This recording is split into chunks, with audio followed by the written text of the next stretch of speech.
എൻ്റെ അന്തരാത്മാവിലേക്ക് ഒഴുകിയിറങ്ങിയ ദൈവകരുണ. ഇന്നെൻ്റെ ആത്മാവ് തീവ്രവേദനയാൽ വലഞ്ഞു. ഞാൻ ഈശോനാഥനോട് പരാതിപ്പെട്ടു. ഈശോയെ, അങ്ങേക്കെങ്ങനെ എന്നെ തനിയെ വിടാൻ പറ്റും? എനിക്ക് സ്വന്തമായി ഒരടി പോലും വയ്ക്കാൻ കെൽപ്പില്ല.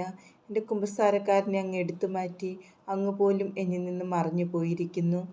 ഈശോയെ, അവിടുത്തെ കൃപകളെ നഷ്ടപ്പെടുത്താനല്ലാതെ മറ്റൊന്നും എനിക്ക് അറിഞ്ഞുകൂടെന്ന് അങ്ങ് നന്നായി അറിയുന്നുവല്ലോ. ഈശോയെ, ഫാദർ ആൻഡ്രാഷ് മടങ്ങി വരാനുള്ള ക്രമീകരണങ്ങൾ ചെയ്യണമേ. എന്നാൽ ആ ആദി നീണ്ടുനിന്നു. ഏതെങ്കിലും ഒരു വൈദികൻ്റെ അടുത്ത് ചെന്ന് എൻ്റെ ആകുലതയെപ്പറ്റി മറ്റ് ചില പ്രചോദനങ്ങളെക്കുറിച്ചും പറയണമെന്നും എനിക്ക് വേണ്ടി അദ്ദേഹം അവ പരിഹരിച്ചു തരുമെന്നുമുള്ള ചിന്ത എനിക്കുണ്ടായി. ഈ ചിന്ത ഞാൻ മദർ സുപ്പീരിയറുമായി പങ്കുവച്ചു. മദർ പറഞ്ഞു, സിസ്റ്റർ, നീ ദുർഘടം പിടിച്ച പ്രതിസന്ധിയിലൂടെ കടന്നു പോകുകയാണെന്ന് ഞാൻ മനസ്സിലാക്കുന്നു. എന്നാൽ ഇപ്പോൾ നിനക്ക് യോജിച്ച ഒരു വൈദികനെയും യഥാർത്ഥത്തിൽ എനിക്ക് അറിഞ്ഞുകൂടാ.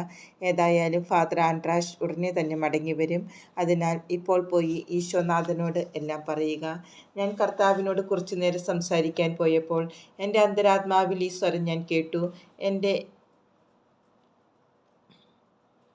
നിന്നെ തന്നെ വേറൊരാളോട് വെളിപ്പെടുത്താനുള്ള കൃപ ഞാൻ നിനക്ക് നൽകുകയില്ല. നീ തുറന്ന് സംസാരിച്ചാൽ പോലും നിന്നെ മനസ്സിലാക്കാനുള്ള കൃപ ആ വൈദികന് ഞാൻ നൽകുകയില്ല.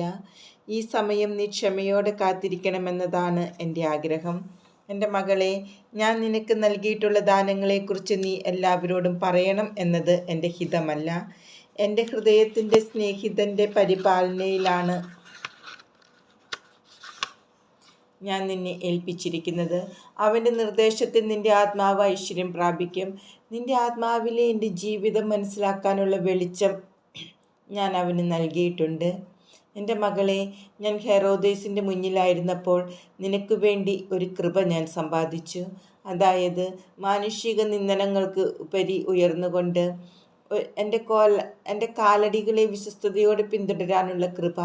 നീ പറയുന്ന സത്യം അംഗീകരിക്കാൻ അവർ തയ്യാറല്ലാത്തപ്പോൾ നിശബ്ദയായിരിക്കാനുള്ള കൃപ.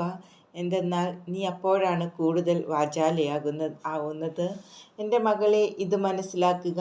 നീ പരിപൂർണതയിലെത്താൻ തീവ്രയത്നം നടത്തുമ്പോൾ വളരെ ആത്മാക്കളെ നീ വിശുദ്ധീകരിക്കുന്നു. അതുപോലെ തന്നെ നീ വിശുദ്ധിക്ക് വേണ്ടി പരിശ്രമിക്കുന്നില്ലെങ്കിൽ അനേകം ആത്മാക്കൾ അപൂർണതയിൽ തന്നെയായിരിക്കും. അവരുടെ പൂർണ്ണത നിന്റെ പൂർണ്ണതയിലാണ് ആശ്രയിച്ചിരിക്കുന്നത് എന്ന് മനസ്സിലാക്കുക. ഈ ആത്മാക്കളെ സംബന്ധിച്ചുള്ള പ്രധാന ഉത്തരവാദിത്തം നിൻ്റേതാകുന്നു. തുടർന്ന് അവിടുന്ന് എന്നോട് പറഞ്ഞു, എൻ്റെ കുഞ്ഞെ, ഭയപ്പെടേണ്ട. എന്നാൽ എൻ്റെ കൃപയോട് വിശ്വസ്തതയുള്ളവളായിരിക്കുക. സാത്താൻ്റെ വിദ്വേഷത്തിൻ്റെ കാരണം ഞാനാണെന്ന് സാത്താൻ തന്നെ സമ്മതിച്ചിട്ടുണ്ട്. അവൻ പറഞ്ഞു, സർവശക്തനായവൻ്റെ വലിയ കരുണയെപ്പറ്റി നീ പറയുമ്പോൾ 1000 ആത്മാക്കൾ ചെയ്യുന്നതിലും വലിയ ഉപദ്രവം നീ എന്നോട് ചെയ്യുന്നു. ഏറ്റവും വലിയ പാപി വിശ്വാസം വീണ്ടെടുത്ത് ദൈവത്തിങ്കിലേക്ക് മടങ്ങിപ്പോകുന്നു. എനിക്കെല്ലാം നഷ്ടമാകുന്നു. മാത്രമല്ല, സർവശക്തൻ്റെ അത്യഗാധമായ കരുണയാൽ നീ എന്നെ നേരിട്ട് പീഡിപ്പിക്കുന്നു. സാത്താന് ദൈവകരുണയോടുള്ള ഒടുങ്ങാത്ത പകയെ ഞാൻ മനസ്സിലാക്കി. ദൈവത്തിൻ്റെ നന്മയെ അംഗീകരിക്കാൻ അവൻ തയ്യാറല്ല. ജൂൺ 29, 1937. ഇന്ന് പ്രാതലിൻ്റെ സമയത്ത് ഫാദർ ആൻഡ്രാഷ് ഫോണിലൂടെ സമൂഹത്തെ അഭിവാദ്യം ചെയ്തു. അദ്ദേഹം റോമിൽ നിന്ന് മടങ്ങി വന്നിരുന്നു. ഇന്ന് വൈകിട്ട് തന്നെ അദ്ദേഹം ഞങ്ങളെ കാണാൻ വന്നു. വ്രതവാഗ്ദാനം കഴിഞ്ഞ സിസ്റ്റേഴ്സും നവസന്യാസിനികളും 2 വിഭാഗം വിദ്യാർത്ഥിനികളും നടുമുറ്റത്ത്, കെട്ടിടത്തിന് മുമ്പിലുള്ള പെൺകുട്ടികളുടെ കളിസ്ഥലം. ഞങ്ങളുടെ പ്രിയപ്പെട്ട അച്ഛനു വേണ്ടി കാത്തുനിന്നു. കുട്ടികൾ കവിത ചൊല്ലിയും പാട്ടുപാടിയും അദ്ദേഹത്തെ സ്വാഗതം ചെയ്തു. പിന്നീട് റോമിനെക്കുറിച്ചും അദ്ദേഹം അവിടെ കണ്ട മനോഹരമായ കാഴ്ചകളെപ്പറ്റിയും ഞങ്ങളോട് പറയാൻ അദ്ദേഹത്തോട് ഞങ്ങൾ ആവശ്യപ്പെട്ടു. അദ്ദേഹം 2 മണിക്കൂറിലധികം നേരം സംസാരിച്ചു. അതുമൂലം വ്യക്തിപരമായി സംസാരിക്കാൻ എനിക്ക് സമയം കിട്ടിയില്ല. ഇന്നെൻ്റെ ആത്മാവ് കർത്താവുമായി ഗാഢ ഐക്യത്തിലായി. അവിടുത്തെ തിരുഹിതത്തിന് പ്രകാരം ഞാൻ എന്നെ തന്നെ സമർപ്പിക്കണമെന്നത് അവിടുന്ന് എനിക്ക് മനസ്സിലാക്കി തന്നു. നിനക്ക് ആഗ്രഹിക്കാൻ സാധിക്കുന്നതിൽ കൂടുതൽ തരാൻ ഒറ്റ നിമിഷം കൊണ്ട് എനിക്ക് കഴിയും. ജൂൺ 30, 1937. ഇന്ന് കർത്താവ് എന്നോട് പറഞ്ഞു, പല പ്രാവശ്യവും ഈ സന്യാസ സമൂഹത്തെ ഉന്നതിയിലേക്ക് ഉയർത്താൻ ഞാൻ ആഗ്രഹിച്ചു. എന്നാൽ അതിൻ്റെ അഹങ്കാരം മൂലം എനിക്കത് സാധിക്കുന്നില്ല. എൻ്റെ മകളെ, മനസ്സിലാക്കുക. അഹങ്കാരികളായ ആത്മാക്കൾക്ക് ഞാൻ എൻ്റെ കൃപകൾ നൽകുന്നില്ല. ഞാൻ നൽകിയിട്ടുള്ള കൃപകൾ അവരിൽ നിന്ന് എടുത്തു മാറ്റുക പോലും ചെയ്യുന്നു. ഇന്ന് സിസ്റ്റർ യൊലാൻറ്റ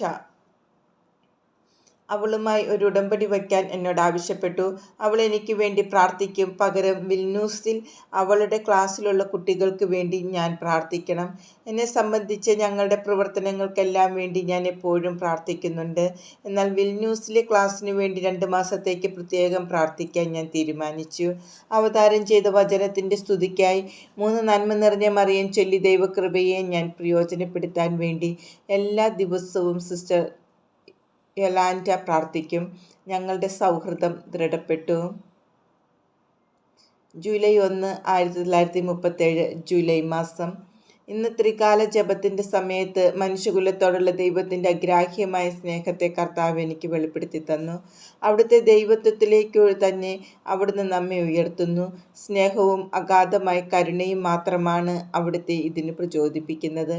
ഒരു മാലാഖയിലൂടെ ഈ രഹസ്യം അങ്ങ് ഞങ്ങളെ അറിയിക്കുന്നെങ്കിലും അങ്ങ് തന്നെയാണ് അത് നടപ്പിലാക്കുന്നത്. എൻ്റെ ആത്മാവ് അഗാധമായ സമാധാനം അനുഭവിക്കുന്നുണ്ടെങ്കിലും ഞാൻ നിരന്തരം കഷ്ടപ്പെടുകയാണ്. ഈശോനാഥൻ ഞാൻ നടക്കണമെന്ന് ആഗ്രഹിക്കുന്ന മാർഗത്തിലൂടെ വിശ്വസ്തയോടെ മുന്നേറാൻ പലപ്പോഴും വളരെ ശക്തമായി ഞാൻ പൊരുതേണ്ടിയിരിക്കുന്നു. എല്ലാ കാര്യത്തിലും എല്ലാ സമയത്തും ദൈവഹിതത്തോട് വിശ്വസ്തയോടെ വർത്തിക്കുക എന്നതാണ് എൻ്റെ മാർഗം. പ്രത്യേകിച്ച് അവിടുത്തെ അളവില്ലാത്ത കരുണയുടെ പ്രവൃത്തികൾ നടപ്പിലാക്കാൻ ആന്തരിക പ്രചോദനങ്ങൾ വിശ്വസ്തയോടെ സ്വീകരിക്കുന്ന ദൈവകരങ്ങളിലെ ഒരു ഉപകരണമായിരിക്കണം. ജൂലൈ 4, 1937 മാസത്തിലെ ആദ്യ ഞായർ. മാസം തോറുമുള്ള ധ്യാനം. ഇന്ന് സായാഹ്നത്തിൽ ഞാൻ വളരെ ശ്രദ്ധയോടെ ഒരുങ്ങുകയും പരിശുദ്ധാത്മാവിനോട് അവിടുത്തെ പ്രകാശം എനിക്ക് പ്രദാനം ചെയ്യണമെന്നും അവിടുത്തെ പ്രത്യേക പരിപാലനയിൽ എന്നെ നയിക്കണമെന്നും യാചിച്ചുകൊണ്ട് ഞാൻ ദീർഘമായി പ്രാർത്ഥിച്ചു. മാതാവിനോടും എൻ്റെ കാവൽ മാലാഖയോടും ഞങ്ങളുടെ മധ്യസ്ഥരായ വിശുദ്ധരോടും ഞാൻ പ്രാർത്ഥിച്ചു. ധ്യാനത്തിൻ്റെ ഫലം. ഈശോ എന്തെല്ലാം ചെയ്തുവോ അതെല്ലാം നന്നായി ചെയ്തു. നന്മ ചെയ്ത് അവിടുന്ന് കടന്നുപോയി. അവിടുത്തെ പെരുമാറ്റം നന്മയും കരുണയും നിറഞ്ഞതായിരുന്നു. അവിടുന്ന് അനുകമ്പയാൽ നയിക്കപ്പെട്ടു. ശത്രുക്കളോട് പോലും നന്മയും ദയയും വിവേകവും കാണിച്ചു. സഹായവും ആശ്വാസവും ആവശ്യമായവർക്ക് അവിടുന്ന് അത് നൽകി. ഈ മാസം എന്തു തന്നെ സഹിക്കേണ്ടി വന്നാലും ഈശോയുടെ ഈ സ്വഭാവ ഗുണങ്ങൾ എൻ്റെ ജീവിതത്തിലും വിശ്വസ്തയോടെ പകർത്താൻ ഞാൻ നിശ്ചയിച്ചു. ആരാധനാ സമയത്ത് എൻ്റെ അന്തരാത്മാവിൽ ഞാൻ ഇപ്രകാരം കേട്ടു: എൻ്റെ മകളെ, നിൻ്റെ ഈ പ്രയത്നങ്ങൾ എനിക്ക് പ്രീതികരമാണ്. അവ എൻ്റെ ഹൃദയത്തിൻ്റെ ആനന്ദമാണ്. എന്നെ പുകഴ്ത്തുന്ന നിൻ്റെ ഹൃദയത്തിൻ്റെ ഓരോ ചലനവും ഞാൻ മനസ്സിലാക്കുന്നു.